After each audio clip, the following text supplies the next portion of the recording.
Petikan Alkitab untuk khotbah adalah daripada Kejadian 3 ayat 1. Ular ialah binatang yang paling licik antara semua binatang yang dijadikan oleh Tuhan Allah. Ular itu bertanya kepada perempuan itu, "Benarkah Allah melarang kamu makan buah daripada seberang pokok di taman ini?" 살렘 성가대 찬양과 니시 오케스트라 연주가 있겠습니다.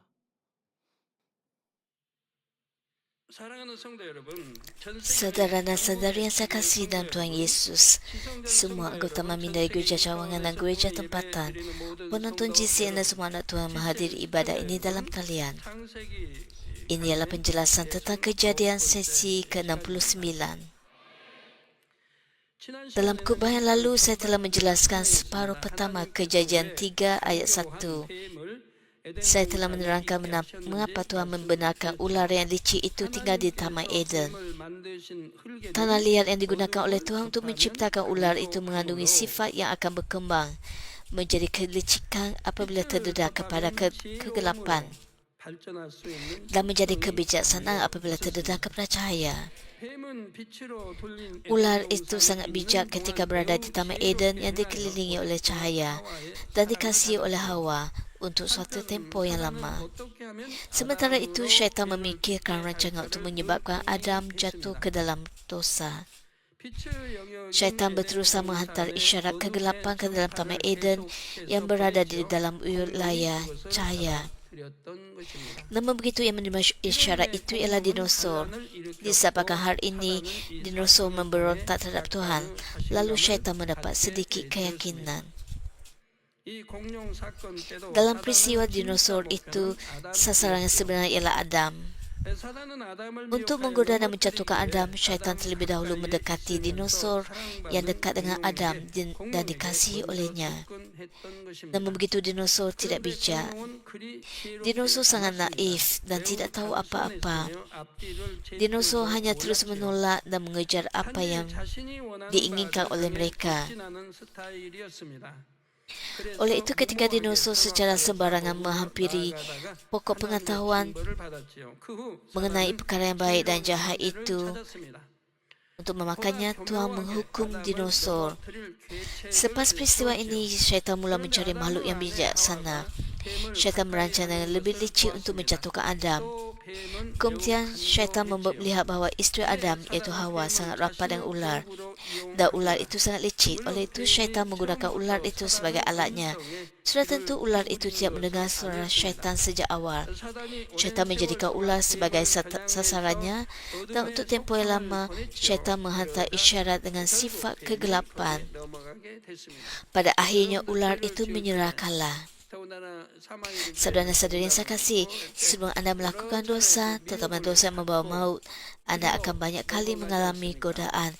Ada orang memikirkannya sebanyak 5, 10, 15, 20 kali dan akhirnya mengalah demi keuntungan pribadi mereka. Sifat licik ular itu bertindak seperti antena untuk menerima kegelapan yang dihantar oleh syaitan. Dengan cara ini, apabila ular mula berhubungan dengan syaitan, ular itu berterusan menerima pemikiran syaitan.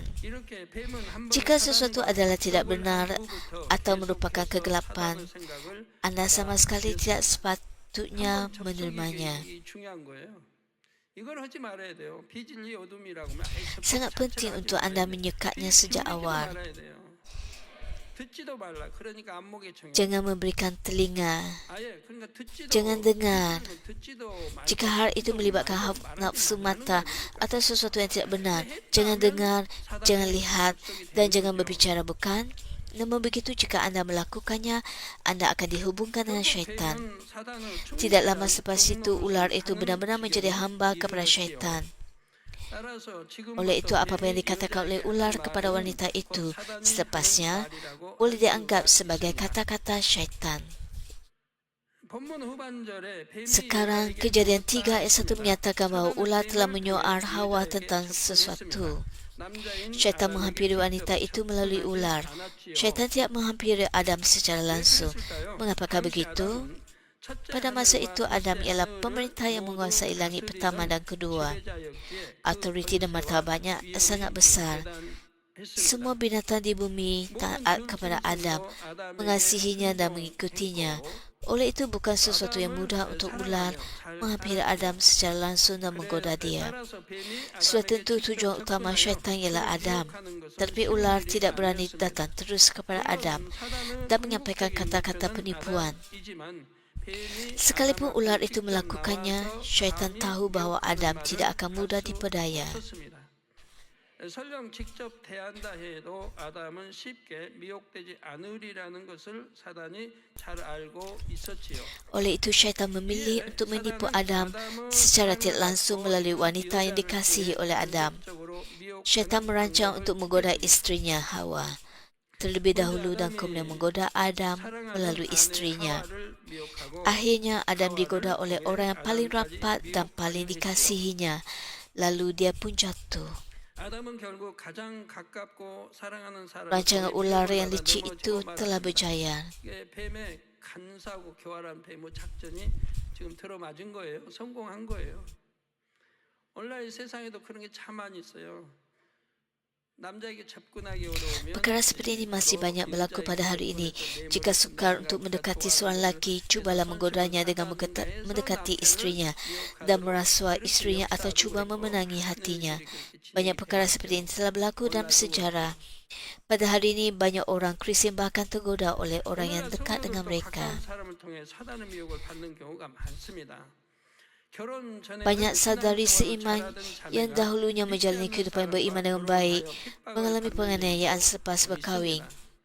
Banyak bakal suami berjanji, saya akan ke gereja bersama kamu apabila kita berkahwin. Tetapi selepas berkahwin, mereka berubah fikiran.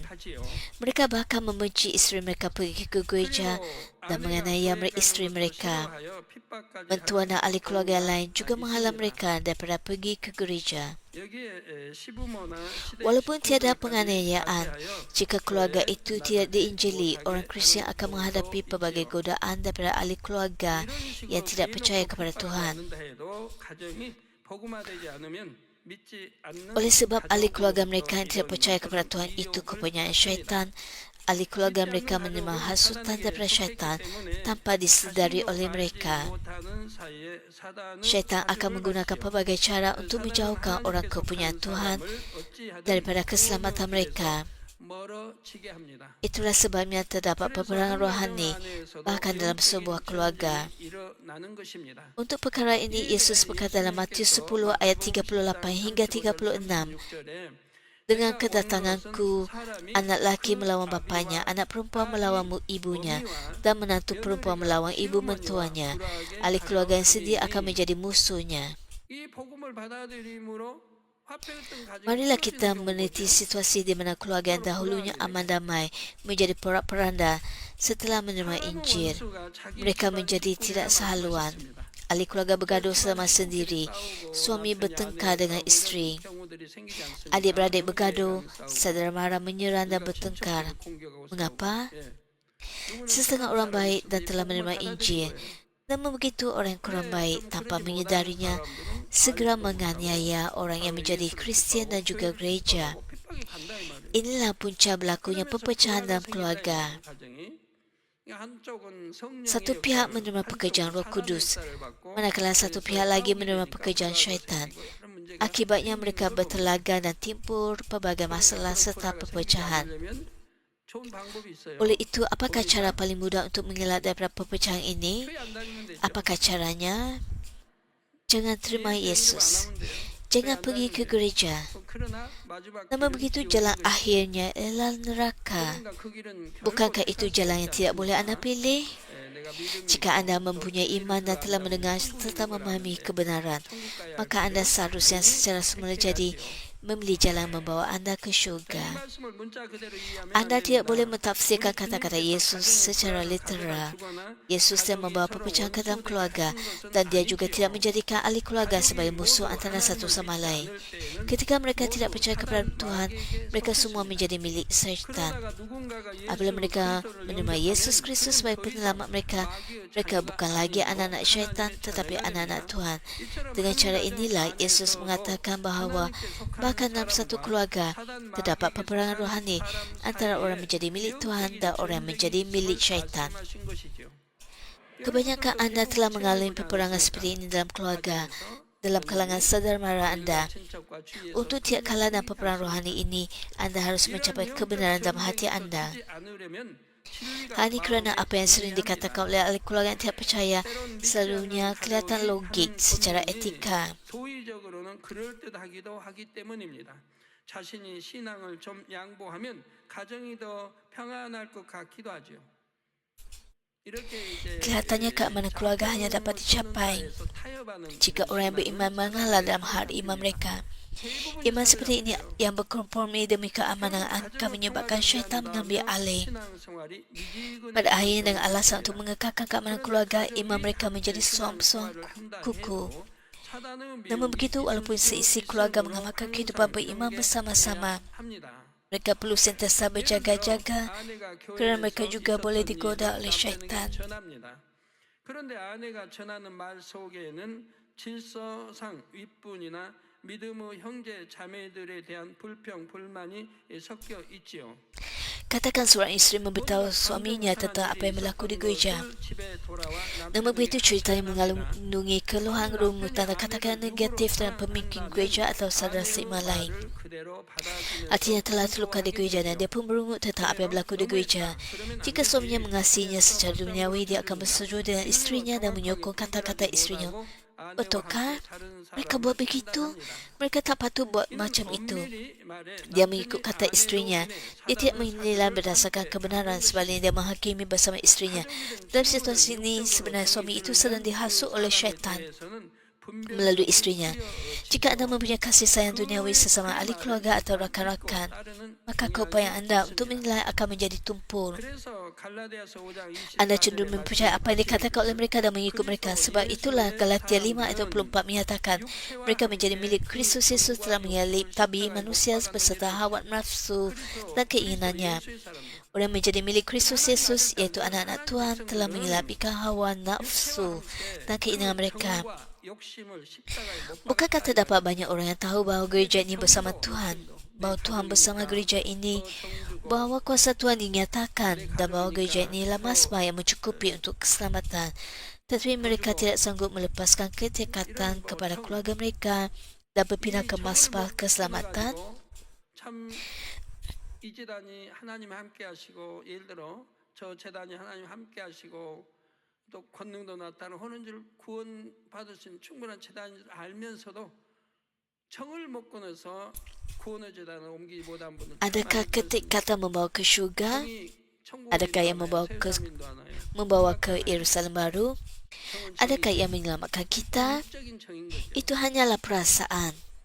Ketekatan itu merupakan perkara duniawi. 영적인 정이 아니라 육적인 정이라면 영적이라고 하면 하나님을 사랑하고 Jika anda merasakan secara rohani, perkara paling penting adalah untuk mengasihi Tuhan, mengenali Tuhan, memiliki firman hidup dan perkara paling bernilai ialah mukjizat, tanda dan kuasa yang dinyatakan oleh Tuhan melalui kehadirannya. Namun begitu, masih banyak orang menjalani kehidupan beriman berdasarkan ikatan emosi sesama manusia. Keinginan boleh melemahkan keupayaan anda untuk menilai, dan begitu juga dengan sifat duniawi seperti kasih sayang dan hawa nafsu. Jika berlaku pertelingkahan, anda akan memihak kepada keluarga anda dan anda berfikir bahawa anda berada pada pihak yang benar. 손이 뭐 안으로 굽는다고 정도 그렇죠. Walaupun jika anda benar-benar seorang yang milik Tuhan, anda mesti mengikut kebenaran dengan tepat dan bertindak berdasarkan kebenaran itu. Oleh itu, umat Kristus harus memiliki kasih rohani, bukan kasih duniawi. Jika anda terlalu terikat dengan kasih duniawi terhadap orang sekeliling, anda mungkin mengikut jalan yang diambil oleh mereka. Lebih buruk lagi, anda mungkin menuju kematian bersama-sama mereka. Walaupun kelihatan anda akan berpecah dengan keluarga anda tetap harus memilih jalan kehidupan. Salibkanlah hawa nafsu dan keinginan anda. Hanya dengan demikian, anda akhirnya dapat membawa keluarga anda ke arah keselamatan dan jalan rohani. 이런 걸 끊어버렸을 때 Oleh sebab anda belum memutuskan hawa nafsu dan keinginan duniawi anda, anak-anak anda masih belajar untuk meniru kepalsuan anda. Jika anda membesarkan anak-anak dengan kasih sayang, mereka akan berbicara dengan selesa kepada satu sama lain dan memperlakukan ibu bapa seperti rakan. Namun begitu apabila mereka membesar, mereka akan mula bercakap kasar kepada ibu bapa. Ibu bapa dan anak-anak perlu bersikap sederhana dalam tindakan dan percakapan mereka. 서로 사이가 좋으면 처음에는 뭐 친구도 처음에는 어렵게 대하고 이렇게 하다가도 점점 더 사이가 깊어지면 이제 말이 달라지잖아요. Namun begitu kita dapat melihat keluarga yang langsung tidak mempunyai perbezaan antara orang tua dan muda. 그러다가 거친 말도 나오고 이게 달라진단 말이에요.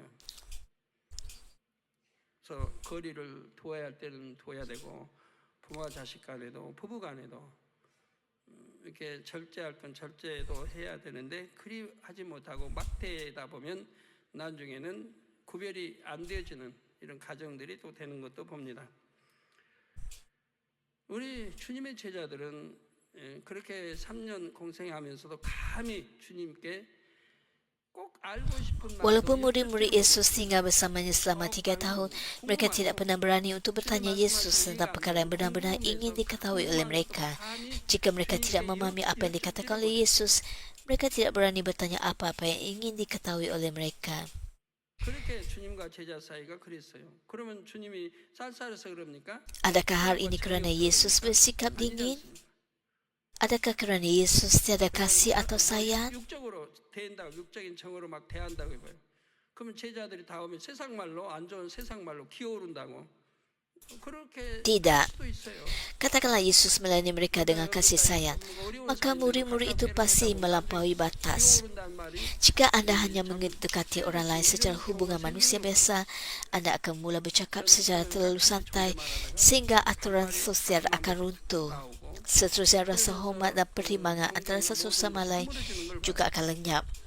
Walaupun seisi keluarga pergi ke gereja bersama-sama, kita tetap perlu menegur dengan kasih jika mereka berkelakuan dengan cara yang bertentangan dengan kebenaran. Jika anda hanya mengikut kehendak mereka untuk menyenangkan hati mereka, hal itu bermaksud bahawa anda mengasihi keluarga anda secara duniawi. Apabila hubungan antara ibu bapa dan anak-anak terlalu terikat oleh kasih duniawi, anak-anak cenderung untuk mengabaikan nasihat ibu bapa mereka.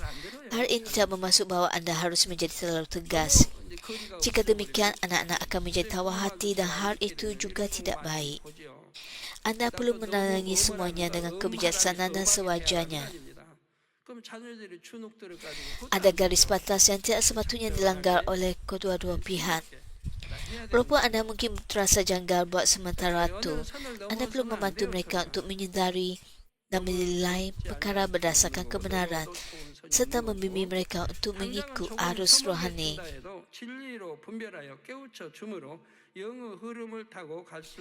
Namun begitu, anda tidak boleh menyalahgunakan apa yang telah saya katakan.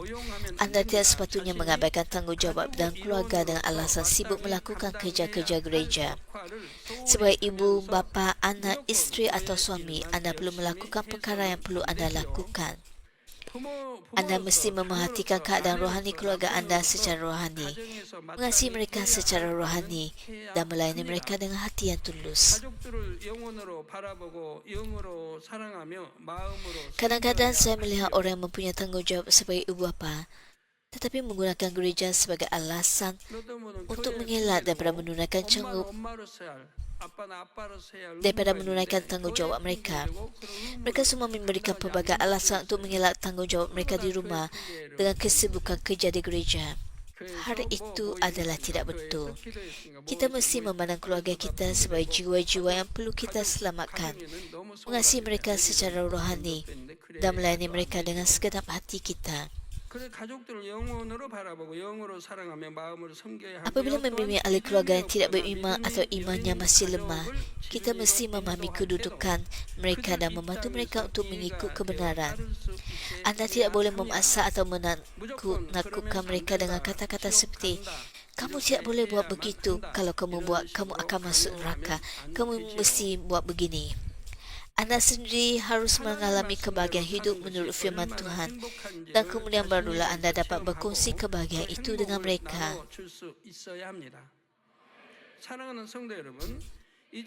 Saudara dan saudari yang saya kasihi dalam Kristus, sekarang marilah kita meneliti apakah jenis kata-kata yang digunakan oleh syaitan melalui ular untuk menipu Hawa. Kejadian 3 ayat 1 menyatakan ular ialah binatang yang paling licik antara semua binatang yang dijadikan oleh Tuhan Allah. Ular itu bertanya kepada perempuan itu, benarkah Allah melarang kamu makan buah daripada sebarang pokok di taman ini? Jika anda memperhatikan kata-kata yang digunakan oleh ular itu, anda akan mendapati bahawa setiap perkataan itu mengandungi niat untuk menggoda Hawa. Bagi anda yang telah memasuki tahap iman roh dan roh penuh, anda mesti memeriksa setiap perkara ini dan memeriksa diri anda sendiri. Anda mesti dapat membuat penilaian hanya dengan mendengar satu perkataan daripada orang lain, sama ada mereka cuba menipu anda atau benar-benar ingin memuliakan Tuhan. Orang yang telah mencapai tahap roh dan roh penuh sepatutnya dapat menilai dengan baik kata-kata orang lain. Pertama, perkataan yang harus anda beri perhatian ialah benar. Anda perlu sedar bahawa satu perkataan ini sahaja boleh menjadi perangkap. Apabila seseorang mahu menekankan sesuatu, mereka menggunakan perkataan seperti benar. Namun begitu dalam ayat kejadian ini, maksudnya sangat berbeza. Syaitan dengan sengaja menggunakan perkataan ini untuk mengingkar hakikat bahawa Tuhan telah menetapkan larangan untuk makan buah daripada pokok pengetahuan mengenai perkara yang baik dan yang jahat. Sebagai contoh, dalam perbuatan biasa, seseorang mungkin bertanya, adakah hal ini benar? Biasanya ia diucapkan untuk mengesahkan sama ada sesuatu itu benar atau tidak. Tapi ia juga digunakan untuk menafikan apa yang diperkatakan. Sebab kita bertanya, benarkah? Adalah untuk mendapat kepastian dan juga kerana kita tidak percaya dengan sepenuhnya. Ia merupakan satu ekspresi keraguan yang halus, seperti mengatakan, sebenarnya susah untuk percaya apa yang telah kamu cakap. Demikian juga apabila syaitan menggunakan perkataan benarkah, tujuannya adalah untuk membuatkan Hawa meragui hakikat bahawa Tuhan melarang makan buah daripada pokok pengetahuan. Hal ini adalah untuk mencetuskan kekeliruan dalam fikiran Hawa. Untuk membantu anda faham dengan lebih baik, bayangkan satu situasi. Anda memberitahu seseorang tentang sesuatu yang anda 100% pasti adalah betul.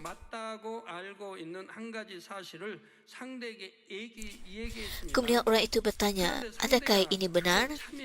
Bukan sekali tetapi berkali-kali dia mengulang soalan yang sama. Benarkah? Anda pasti? Jadi benar-benarkan. Sekarang bagaimanakah perasaan anda terhadap keyakinan anda yang awal tadi? Keyakinan anda mungkin mula goyah.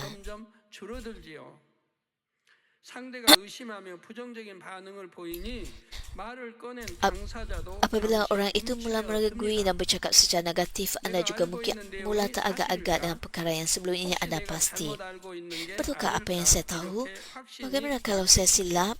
Keyakinan anda menjadi semakin lemah. Pada akhirnya anda mungkin berfikir secara mendalam. Anda mungkin berkata, saya akan semak semula. Ketika syaitan menyoal Hawa, inilah yang dinanti-nantikannya. Akhirnya Hawa menjadi lemah seperti yang diinginkan oleh syaitan. Kemudian syaitan memutarbalikkan apa yang diperintahkan oleh Tuhan berkaitan pokok pengetahuan mengenai perkara yang baik dan yang jahat. Tuhan berfirman, pada hari engkau memakannya, engkau pasti mati. Tapi Hawa hanya berkata, engkau akan mati. Engkau pasti mati yang difirmankan Tuhan bermaksud tiada jalan untuk hidup lagi. Apabila Tuhan berfirman begitu, maksudnya tiada jalan untuk hidup. Firman ini bukanlah pernyataan yang boleh diubah. Namun begitu Hawa telah terjatuh ke dalam godaan ular itu, lalu dia menjawab, supaya jangan kamu mati.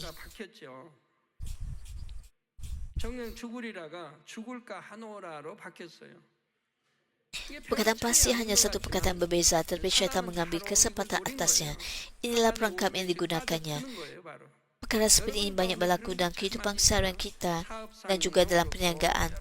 Terdapat banyak situasi di mana orang terpedaya dengan penipuan seperti ini, dan terutama sekali golongan muda yang masih belum matang dan kurang pengalaman dalam dunia. sangat mudah terpengaruh dengan kata-kata sebegitu. Itulah sebabnya begitu banyak jenayah berlaku. 그래서 범죄하는 일이 너무 Orang yang telah 많습니다. mencapai kebenaran dengan sepenuhnya tidak akan goyah dalam apa-apa keadaan. Tidak kira apa-apa yang dikatakan oleh orang lain. Kebenaran tetap kebenaran dan kepalsuan tetap kepalsuan. 누가 뭐래도 참은 참이고 거짓은 거짓이지요. 예를 들어 미국의 수도는 Sebagai contoh, 워싱턴, katakan ibu negara DC입니다. Amerika Syarikat ialah Washington. 맞지요? Itu memang fakta, bukan? 정말입니까? Tetapi bayangkan situasi berikut. 나 미국에서 오랫동안 살아봤는데 미국에 뭐 워싱턴이 하나 있나요? Anda sedang ditermu guna secara terbuka 자, 그러면 다음 dan nombor 상황에서는 giliran anda ialah 어떨지 한번 30. 생각해 보세요. 이 공개 면접을 보는데 여러분의 대기 Penemu, 번호는 penemu 30번입니다. dugaan bertanya kepada calon nombor 1, apakah ibu negara Amerika Syarikat? Calon pertama menjawab New York. Anda pasti fikir itu salah. Calon nombor 2 juga menjawab New York. Anda berfikir yang itu pun salah. Calon nombor 3 pun menjawab New York. Anda masih berfikir itu pun salah. Tapi kemudian calon nombor 4, 5, 6 hingga 29 semuanya menjawab New York sebagai ibu negara Amerika Syarikat. Sekarang, adakah anda masih yakin dengan jawapan anda? Atau anda mula berfikir, oh mungkin ibu negara dah bertukar tanpa aku sedar. Atau mungkin aku yang silap selama ini. Semua orang sehingga calon nombor 29 mengatakan New York. Kemudian tiba giliran anda, calon nombor 30. Jadi apabila ditanya apakah ibu negara Amerika Syarikat, adakah anda masih dengan yakin menjawab Washington? Anda akan mula keliru sama ada anda yang tersilap atau ibu negara sudah bertukar tanpa anda sedari. 자신 있게 대답할 분 아마 많이 없을 거예요. 저 많은 분들이 뉴욕이라고 하는 거 보면 혹시 내가 잘못 착각하고 있나 아니면 언제 바뀌었나? Hal ini berlaku kerana semua orang lain menjawab New York. 있지요. Fenomena ini berlaku kerana ada fikiran licik yang mementingkan diri sendiri. Dalam keadaan seperti ini, calon nombor 30 mungkin merasa risau. Jika aku seorang saja yang jawab lain, macam mana kalau aku kena tolak? Macam mana kalau aku disisihkan atau timpanan serong? Oleh itu, walaupun mereka tahu jawapan itu salah, mereka tetap berpihak kepada orang ramai. 나만 저들과 다르게 주장하다가 혹시 불이익을 당하지는 않을까, 소외당하거나 무시당하지는 않을까 생각하지요. 그래서 틀린 줄 알면서도 결국 그쪽 편을 드는 경우가 있는 것입니다. 아버지 하나님께서 원하시는 자녀는 간사함이 전혀 없고 Anak-anak yang diingini oleh Tuhan Bapa ialah orang yang benar-benar jujur, yang mampu bersikap benar dalam apa-apa keadaan. Tuhan Bapa berkenan kepada orang berhati lurus dan memilih kebenaran walaupun dalam situasi yang mengancam nyawa. Anda juga tidak harus salah faham tentang hal ini. Jika anda berada dalam situasi di mana kedua-dua pilihan adalah baik, lebih baik untuk anda menjaga kedamaian walaupun cadangan anda kelihatan lebih bagus. Walaupun anda memilih pilihan yang kedua terbaik, menjaga kedamaian adalah lebih baik daripada memilih pilihan yang terbaik. Hal itu sebenarnya ialah jalan yang terbaik. Namun begitu, hati anda tidak boleh goyah terhadap perkara yang tidak benar, yakni kepalsuan, ketidakbenaran dan pelanggaran hukum. Orang yang jujur tidak perlu berkata sebenarnya atau sejujurnya. Marilah kita membetulkan cara kita menuturkan perkataan betulkah, sungguhkah, benarkah. Anda sering mengatakannya. Tetapi apabila hati anda benar-benar berubah, kata-kata seperti ini akan hilang. Jika seseorang menyatakan cinta, mereka mungkin berkata, saya benar-benar cinta kamu. Jika anda mencintai seseorang, anda berkata, saya cinta kamu. Itu nyata merupakan pembohongan tanpa anda menyedarinya. 진짜 사랑합니다. 그건 분명히 거짓이 들어있는 거예요. 자기도 모르는.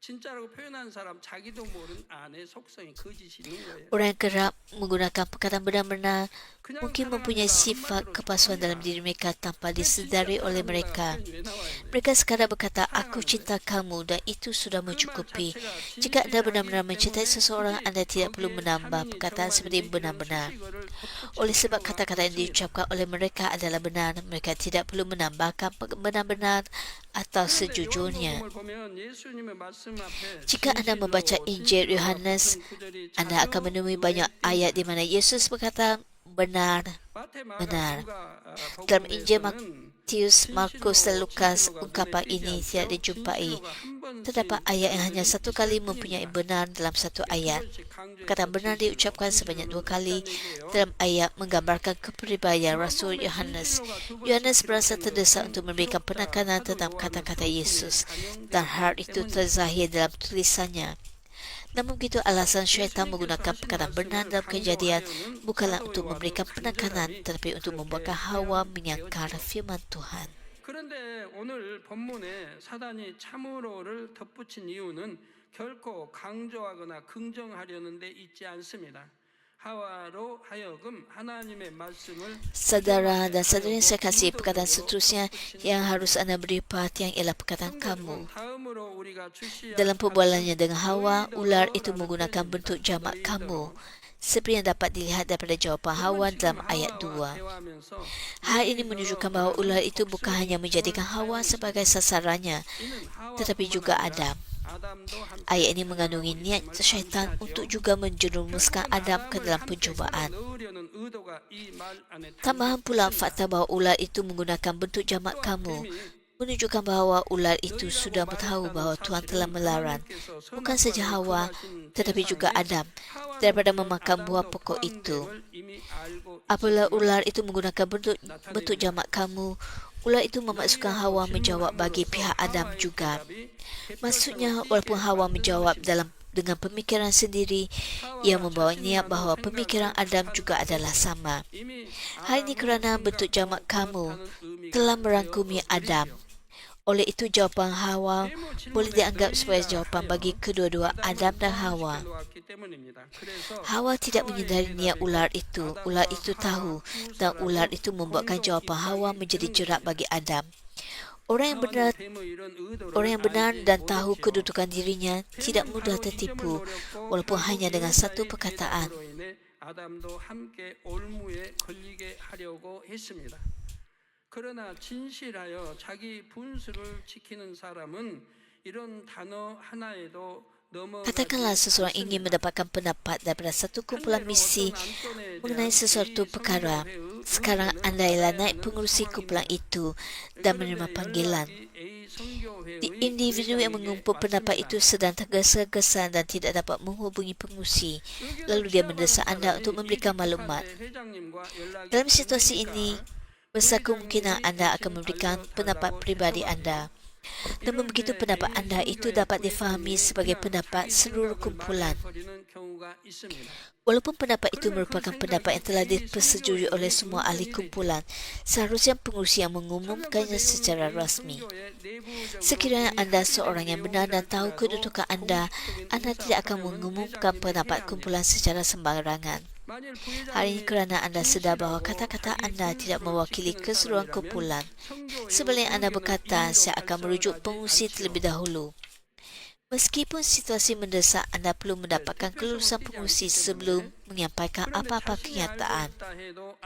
Begitu jugalah, orang suci hatinya tidak akan terlepas walaupun satu perkataan, malah akan menyaring setiap perkataan dengan teliti. Namun begitu Hawa tidak sedar bahawa kata-kata syaitan melalui ular itu mengandungi niat jahat kerana dia belum menjalani proses pemumpukan manusia. Tambahan pula dia sangat rapat dengan ular itu, maka dia tidak berhati-hati apabila berbual dengan ular itu. Saudara-saudara yang saya kasih, sekarang kita perlu memberikan perhatian kepada perkataan seterusnya, iaitu sebaran. Ular itu berkata kepada wanita itu, 어떤 경계 없이 쉽게 말을 들어준 것입니다. 성도 여러분, 다음으로 우리는 모든이라는 단어를 유의해야 합니다. 뱀의 여자에게 동산 모든 나무의 실과를 Benarkah Allah melarang kamu makan buah daripada sebarang pokok di taman ini? Ular bertanya bukan kerana dia tidak tahu. Soalan seperti ini adalah seperti memasang perangkap dan menjerat mangsa ke dalamnya. Orang bijaksana tidak akan mudah terpedaya, tetapi kebanyakan orang akan terjatuh ke dalam perangkap itu. 선악을 알게 하는 나무의 실과는 먹지 말라. 내가 먹는 날에는 정령 죽으리라 하셨지요. 하나님께서는 동산 각종 나무의 실과를 마음껏 먹으라 하셨고 오직 선악과만 Hakim, 금하셨습니다. pendakwa raya atau pegawai penyiasat selalu menyediakan kerangka soalan terlebih dahulu dan kemudian mengemukakan soalan yang bersifat mengarah, dan kebanyakan orang akhirnya terberdaya. 하시더냐 했어야 합니다. Sebab ular itu bertanya sedemikian adalah untuk menyedukkan Hawa. 나무의 실과를 Soalan itu merupakan umpan. 하시더냐고 물었지요.